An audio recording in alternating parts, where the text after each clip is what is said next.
Hi hello everybody, welcome to the Gulbarga Mirror and Deccan Digital. अस्सलाम वालेकुम, आदाब, नमस्ते, सत श्री अकाल नाज़रीन। आज हम जिस अजीम शख्सियत का इंटरव्यू करने जा रहे हैं हमारे चैनल्स पर, ये काफ़ी मारूफ हैं अपने एजुकेशन को हर जगह हिंदुस्तान के हर कोने में फैलाने में, जिनको सर सैयद ऑफ डेक्कन के नाम से भी जानते हैं कई लोग। बिदर ज़िले की पहचान किसी ज़माने में बहमनी सल्तनत से होती थी, आज उसकी पहचान शाहीन इंस्टीट्यूशन से होती है। एक वक्त था बिदर को कर्नाटका के सबसे एजुकेशनली बैकवर्ड ज़िला के तौर पर देखा जाता था, मगर आज एक वक्त है बिदर का नाम आते ही एजुकेशन की इमेज जहन में आती है। ये कारनामा बिदर में डॉक्टर अब्दुल खदीर शाहीन ने रखा है। उन्होंने ना ही सिर्फ बिदर, जिन्होंने हमारे इस इलाके हैदराबाद कर्नाटका की एजुकेशन इस पूरी सूरत बदल के रख दी।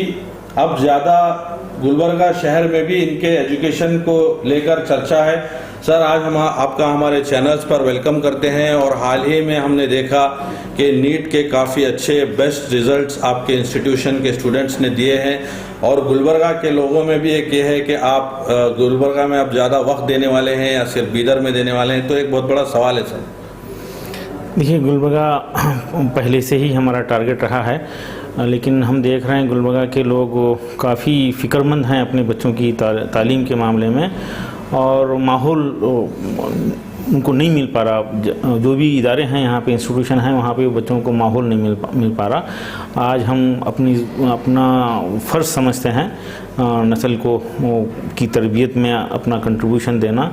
ख़ास तौर पे 9 से 12 के स्टूडेंट्स को आज यकीनन ज़रूरत है उनको मेहनती बनाना, उनको बड़ों की इज़्ज़त करने वाला बनाना, माँ बाप का एहतराम करने वाला बनाना। माँ बाप अक्सर परेशान हैं, बच्चे माँ बाप की ख्वाहिश को दरकिनार करते हुए, ठुकराते हुए माँ बाप को नाराज़ कर रहे हैं। यकीनन माँ बाप नाराज़ हैं तो अल्लाह नाराज़ है, और अल्लाह नाराज़ है। मैं पूछता हूँ बच्चों को, भाई किसको खुश करने के लिए ये हरकत आपसे हो रही है? तो माँ बाप खुश नहीं है तो कौन खुश है? यकीनन शैतान खुश है। तो इस तरफ तवज्जो देने की ज़रूरत है। और ये 9 से 12 की उम्र में अब इदारों की ज़िम्मेदारी है नस्ल की हिफाजत करें, और इदारों की ज़िम्मेदारी है तहज़ीब की हिफाजत करें।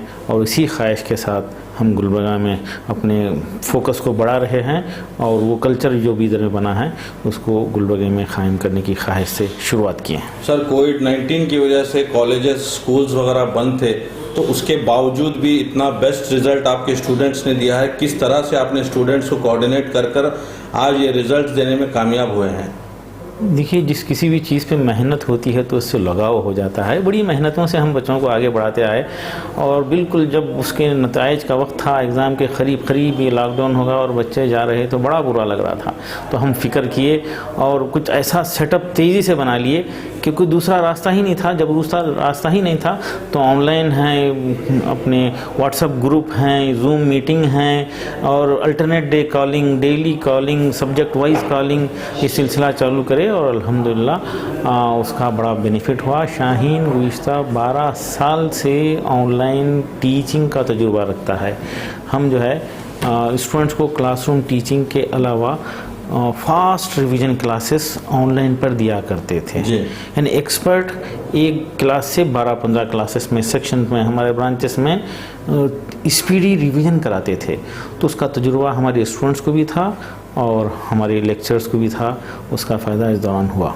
सर, एजुकेशन को आजकल एक बिजनेस की तरह लोगों में एक जहन बन चुका है, मगर हम जिस तरह से आपके न्यूज़ देखते हैं, आपके जो भी आपके पोस्ट देखते हैं, तो उसमें कई जगह पर चैरिटी नज़र आती है। आप इतने बड़े इंस्टीट्यूशन को किस बेस पर रन कर रहे हैं? क्योंकि लोगों में एक ये है कि स्कूल, कॉलेज या हॉस्पिटल पैसे कमाने के ज़रिए हैं, मगर हमने आपको देखा है कि आप चैरिटी में भी उसी लेवल से आगे हैं। तो किस तरह से आप इतने बड़े इंस्टीट्यूशन को रन करते हैं?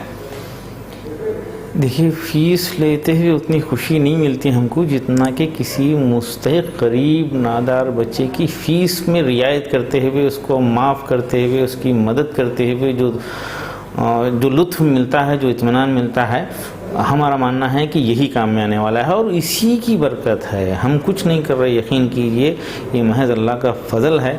बच्चों की खिदमत करने का मौका मिल रहा है, अल्लाह काम ले रहा है। हमारे पास, मैं सुबह में भी रिपीट किया हमारी बहन के सामने, वो ये कि हमारे पास ना सलाहियत है ना ताकत है, बस एक नीयत के साथ आगे बढ़ाएं। अल्लाह जो है मौका दे रहा है। बच्चों की खिदमत करना, यतीम बच्चों की खिदमत करना, गरीबों की खिदमत करना, एक भी बच्चा हमारा जो है सिर्फ पैसे की कमी की वजह से जो है ड्रॉप आउट हो जाए, ये हमको मंजूर नहीं है। अब हम ड्रॉप आउट्स के ऊपर भी मेहनत कर रहे हैं, इंडिया भर से ड्रॉप आउट्स को लाकर भी उनको ग्रेजुएशन के काबिल बनाकर भेज रहे हैं। सर, आपने एक बड़ा अनाउंसमेंट किया है स्कॉलरशिप का, 5 करोड़ रुपीस की स्कॉलरशिप का, तो उसके बारे में कुछ डिटेल्स, किस तरीके की स्कॉलरशिप और किसको ये स्कॉलरशिप दी जाएगी? ये नीट रिपीट करने वाले बच्चे, उनके नीट के मौजूदा मार्क्स की बुनियाद पर ये स्कॉलरशिप दी जाएगी। ख़ास तौर पर हैदराबाद कर्नाटक के स्टूडेंट्स, कन्नड़ मीडियम के, रूरल के बच्चे, SC ST के बच्चे, और जिसमें जो है ऑर्फन्स बच्चे हैं, माँ बाप नहीं हैं, और इस दौरान जो है ये कोरोना की वजह से वो लोग जिनका इंतकाल हुआ, उनके बच्चों के लिए ये स्कॉलरशिप दी जाएगी। और ये स्कॉलरशिप हमारे इंडिया भर के 42 सेंटर्स में एडमिशन लेने वाले ख्वाहिशमंद बच्चों के लिए ये स्कॉलरशिप दी जाएगी इंशाल्लाह। सर, हम देख रहे हैं कि जो स्टूडेंट्स कमज़ोर हैं उनको तो आप उनकी कमज़ोरी को हरा कर उन्हें कामयाब बना रहे हैं। इसी तरह से कोविड-19 को भी आपने हरा कर 4 महीने सोशल एक्टिविटीज़ किए और आज माशाल्लाह नीट का भी इतना बेस्ट रिजल्ट दिया। कोविड-19 में आपने जो सर्विस किए हैं सर, वो करने के बाद आपको कैसा महसूस हुआ? आपने खुद के सेंटर्स को डोनेट कर दिया, उसके वक्फ कर दिया उस काम के लिए? देखिए, वो वक्त था, उस वक्त मैं अपना फ़र्ज़ महसूस करा। हालांकि लोग मुतमईन नहीं थे, लोग जो है डरा रहे थे कि एक मरतबा कोई का सेंटर बन जाए कॉलेज तो बदनामी हो जाएगी, परेशान हो गए थे, बदनामी हो जाएगी। अफराद ख़ानदान भी फिक्रमंद थे, बल्कि हेल्थ डिपार्टमेंट के कुछ लोग भी मुझसे बोले कि जो है ये आप रिस्क ले रहे हैं। मैं बोला ये रिस्क नहीं है, ठीक है, नहीं वो उसका असर 6 महीने रहेगा, साल रहेगा। मैं बोला कॉलेज बंद कर दूंगा, एडमिशन नहीं होंगे तो एडमिशन ना हो, लेकिन आज जो है मुझे मौका है खिदमत करने का। अल्लाह के फजल से ये बिल्डिंग है, अल्लाह हमको भी बिल्डिंग दिया है और इसका इस्तेमाल हो जाए तो इस बिल्डिंग की अहमियत है, इस्तेमाल ना हो तो कुछ नहीं। हमारे 35 बसेस, हमारा किचन, हमारे स्टाफ, ड्राइवर्स, बिल्डिंग, सारा का सारा जो है इधर की आवाम के लिए था। और डिस्ट्रिक्ट एडमिनिस्ट्रेशन के हर एक बात पर, एक एक रिक्वायरमेंट को हम बिल्कुल ऑन टाइम दौड़कर पूरी करने की कोशिश करें। और शायद इसी का फजल करम हुआ अल्लाह का, जो अल्लाह देता है तो छप्पड़ फाड़ कर दे देता है। ये रिजल्ट हम देख रहे हैं। सर, किस तरह से आपने इस इंस्टीट्यूशन की शुरुआत की थी? काफ़ी स्ट्रगल किया आपने, ऐसा बिदर के लोगों से हमें सुनने में आया। तो थोड़ा हमारे व्यूवर्स को आपकी स्ट्रगल के बारे में, क्योंकि आजकल अक्सर लोग शॉर्टकट ढूंढते हैं, कई सारे लोग शॉर्टकट स्कीम्स में इन्वेस्टमेंट कर परेशान होते हैं। आज शाहीन को जो ये लेवल मिला है, तो आपकी कितने साल की जद्दोजहद, और शुरुआत में आपने काफ़ी स्ट्रगल किया ऐसा हमने सुना है। देखिए, बीदर में एक इंस्टीट्यूशन की ज़रूरत महसूस हो रही थी और मैं अपने छोटे भाई अब्दुल हन्नान को चाह रहा था कि किसी अच्छे स्कूल में एडमिशन कराऊं। तो तलाश करते हुए हैदराबाद में एक रेसिडेंशियल स्कूल है दारुल हुदा, वहाँ पे बच्चे को एडमिशन कराया। रिक्वेस्ट, रिकमेंडेशन, डोनेशन वगैरह के बाद वो बच्चा वापस आ गया और बहुत दिनों तक तो है वो बताता रहा कि मुझे भी पेट में दर्द है। तो हम इलाज करते रहे। बाद में पता चला 2 महीने के बाद कि ये बच्चा झूठ बोल रहा और स्कूल से बचना चाह रहा है। जिस दिन ये मालूम हुआ उस दिन पेरेंट्स मायूस हो गए और मुझे कबूल करना पड़ा कि मेरा छोटा भाई ड्रॉप आउट हो गया। जब एहसास हुआ कि हम इतनी मेहनत कर रहे हैं, खर्च कर रहे हैं, फ़िक्र कर रहे हैं, वक्त दे रहे हैं, तो इस बच्चे का ये हाल है, वो ये सब चीज़ें दीगर लोग नहीं कर सकते, उनके बच्चों का क्या होगा, एक सवाल जहन में आया। और उसी लम्हा इरादा हुआ कि एक स्कूल शुरू किया जाए, सबके लिए हल निकाला जाए। और ये हादसा अगस्त में हुआ और 1 दिसंबर 1989 को एक कमरे में एक टीचर के साथ, सिर्फ 17 बच्चों के साथ, वो कमरा जो प्लास्टर नहीं हुआ था, जिसमें फ्लोरिंग नहीं थी, वहाँ पे जो है एक टीचर से काम शुरू हुआ। दूसरे साल जो है 6 महीने के बाद एक बिल्डिंग हम किराए की ढूंढ रहे थे, बातचीत हो गई कि 600 रुपये किराए पे, माहाना किराए पे। तो जब हमारी आजिज़ी इनके सारी को देखकर वो बिल्डिंग ओनर बोल दिए कि शायद पार्टी कमज़ोर है, तो वो मुझसे 3 महीने का किराया एडवांस पूछ लिए जी। यकीन कीजिए वो 3 महीने का किराया एडवांस देने की फ़िक्र में मैं उस रात सो नहीं पाया था। बहरहाल बड़ी मिन्नतों के साथ आगे पीछे थोड़ा भर्ती करके हम दिए। 600 रुपये किराए की बिल्डिंग में वहाँ पे 100 बच्चे एडमिशन लिए, फिर 1000 रुपये किराए की बिल्डिंग लिए। इस तरह से बिल्डिंग्स किराए की लेते रहे। और जब बिल्डिंग किराए की लेते थे तो बिल्डिंग ओनर्स हर 15 दिन 4 दिन को एक बिल्डिंग ओनर से 5 बिल्डिंग एट ए टाइम हम किराए पे लिए के काम चला रहे थे। हर बिल्डिंग ओनर जो है आकर बोलता था या किराया बढ़ाओ या खाली करो।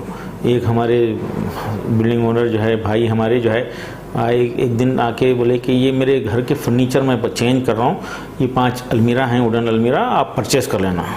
मैं बोला मेरे पास पैसे नहीं है और ना ही मुझे ज़रूरत है। तो बोले कि बिल्डिंग खाली कर देना फौरी। तो उस लम्हा मैं इरादा करा कि आज से हम बिल्डिंग छोड़ना शुरू करेंगे। एक बग़ैर रास्ते के एक छोटा सा प्लाट जो जहाँ पे रास्ता नहीं था तो वो लिए, फिर होते होते 4 प्लाट उसी मुकाम पे आजू बाजू लेके तामीर शुरू करे और 17 प्लाट उस बिल्डिंग में हैं अभी लेकर हम बनाए हैं। महमूद गावन के सामने का हमारा ओल्ड कैंपस जो गर्ल्स कैंपस है आज। तो बहल मेहनत करते गए, फ़िक्र करते गए और टारगेट था बच्चों की भलाई, बच्चों की ज़रूरत पूरी करना, बच्चों को काबिल बनाना। सुबह 7 बजे से रात में 11 बजे तक स्टूडेंट्स के सामने मैं रहा करता था लंबा स्ट्रगल रहा और स्टूडेंट्स की ज़रूरत पूरी करने की तरफ हम तवज्जो देते थे। दुनिया में क्या हो रहा है, फैशन क्या है, ट्रेंड क्या है एजुकेशन का, उधर नहीं देखते थे, ज़रूरत पूरी करने की कोशिश करते थे। और एक दिन फैसला करे कि कोई बच्चा हमारा ट्यूशन नहीं जाएगा, ट्यूशन बैन कर दिए और फिर उसका हक़ अदा करने की कोशिश करते रहे और ट्रेंड बना। और आज उसी की वजह से अल्हम्दुलिल्लाह बीदर ट्यूशन फ्री डिस्ट्रिक्ट है। Very good. तो सर काफ़ी जद्दोजहद की है आपने। एक लास्ट सवाल सर के गुलबर्गा में अब किस तरीके से आपके इंस्टीट्यूशन को रन किया जाएगा?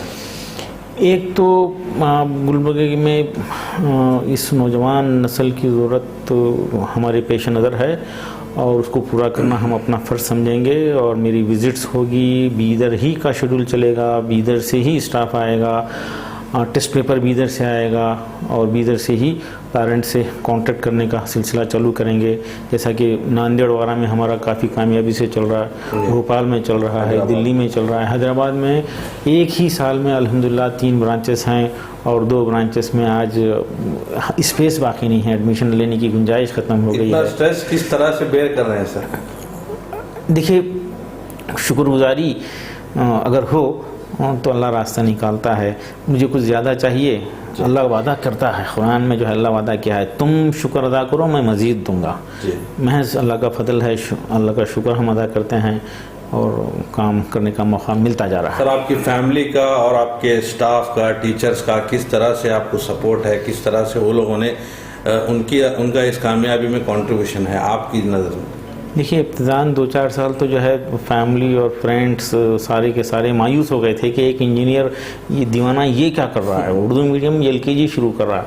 लेकिन जब काम देखते रहे और रिजल्ट्स देखे और एक तब्दीली देखना शुरू कर दिए स्टूडेंट्स में, इलाके में, तो सबका सपोर्ट है माशाल्लाह। हमारी छोटी बहन महर सुल्ताना जो है गुज़िश्ता 32 साल से जो है अपनी पूरी ताकत जो है स्टूडेंट्स वेलफेयर के लिए, कौम के वेलफेयर के लिए लगाए हैं। बस मैं प्लान बनाता हूँ, ख्वाहिश करता हूँ, उनके सामने जिक्र कर देता हूँ, वो इम्प्लीमेंट कर देते हैं। स्टाफ भी जो है सिस्टम को और मकसद को समझता है हमारा स्टाफ कि यहाँ पे धोखा नहीं होता, हम धोखा नहीं देते। हम जो है जैसा कि आम तौर पे इंस्टीट्यूशंस देखने में आया है, रैंक ख़रीदते हैं। एक रैंक जो है 6 कॉलेज वाले क्लेम करते हैं और हम यहाँ पे भी आतराफ में भी, हम बीदर और बीदर के आतराफ में भी देख रहे हैं कि बच्चा जो है कहीं से 12th करके आया और साल भर हमारे पास पढ़ा, लेकिन वो बुजुर्ग साहब जो हैं अपने लिस्ट में शाहीन के बच्चे को जहाँ शाहीन से रिपीट करके रैंक लाया है शामिल कर देते हैं। हॉनेस्टी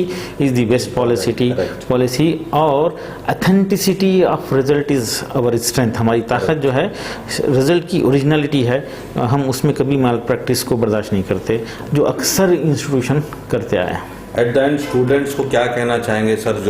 जो स्टूडेंट्स अक्सर देखा जाता है सुसाइड अटेम्प्ट करते हैं, रिजल्ट्स ना आने पर फैमिली के स्ट्रेस को बर्दाश्त नहीं करते हैं, तो उन स्टूडेंट्स को क्या कहना चाहेंगे आप? देखिए, मेहनत करना है, कोशिश करना है, अच्छे ख्वाहिश रखना है, फिर अल्लाह का शुक्र अदा करना है। जो मिला उस पर अल्लाह का शुक्र अदा करना है, माँ बाप के एक्सपेक्टेशन का ख्याल रखना है। मैं अक्सर यही कहता हूँ, हमारे स्टूडेंट्स को साफ साफ ये अल्फाज में बताता हूँ कि दुनिया में सिर्फ डॉक्टर ही खुश नहीं हुआ करते। खुश रहने के लिए, खुशहाल ज़िंदगी गुजारने के लिए हर एक को डॉक्टर बनना ज़रूरी नहीं है, लेकिन हर एक को क्या बनना ज़रूरी है उस तरफ भी ध्यान देना है। हर एक को अल्लाह का शुक्रगुजार बनना है, हर एक को हानिस बनना है, हर एक को माँ बाप का एहतराम करने वाला बनना है, हर एक को जो है एक दूसरे से मदद करने वाला बनना ज़रूरी है, और हर एक को हार्ड वर्कर, मेहनती बनना ज़रूरी है। जो हर एक को बनना है वो तो हर कोई बने, हर कोई बने, हर एक को डॉक्टर और IAS IPS बनना ज़रूरी नहीं है। थैंक यू डॉक्टर खदीर साहब, काफ़ी इंटरेस्टिंग इंटरव्यू था और हमने भी काफ़ी कुछ इस इंटरव्यू से सीखा है। तो हमारे व्यूअर्स से अपील है कि इस नॉलेजेबल इंटरव्यू को ज़्यादा से ज़्यादा देखें, और उन स्टूडेंट से भी हमारी रिक्वेस्ट है कि failure is not your result. आप कोशिश करते जाएं, आपको रिजल्ट एक ना एक दिन ज़रूर मिलेगा, क्योंकि अक्सर रिजल्ट्स के बाद देखा जाता है कई नौजवान सुसाइड अटेम्प्ट करते हैं। तो सुसाइड अटेम्प्ट करने से काफ़ी, आप सोचिए आपके माँ बाप, आपके पेरेंट्स कितना आपको स्ट्रगल करते हैं आज ये लेवल पर लाने के लिए। एक इंस्टीट्यूशन आपके पीछे रहता है, तो आप वापस से कोशिश करें, इंशाल्लाह रिजल्ट ज़रूर मिलेगा। और शाहीन नीट रिपीटर्स के लिए भी काफ़ी सारी कोशिश कर रहा है। तो हमारी अपील है, आप यहाँ पर शाहीन ग्रुप ऑफ इंस्टीट्यूशन ने अब गुलबर्गा में भी अपना एजुकेशन को फैलाने का इरादा ठान लिया है, और काफ़ी सालों से यहाँ पर इंस्टीट्यूट चल रहा है। तो बीदर के फैकल्टीज़ यहाँ पर वक्त देंगे, पर्सनली डॉक्टर खदीर साहब भी विजिट करते रहेंगे। तो आप यहाँ पर शाहीन इंस्टीट्यूशन, जो शाहीन कॉलेज है, आप विजिट कर डिटेल्स जान सकते हैं। Thanks for watching the Gulbarga Mirror, Deccan Ages and TTV news.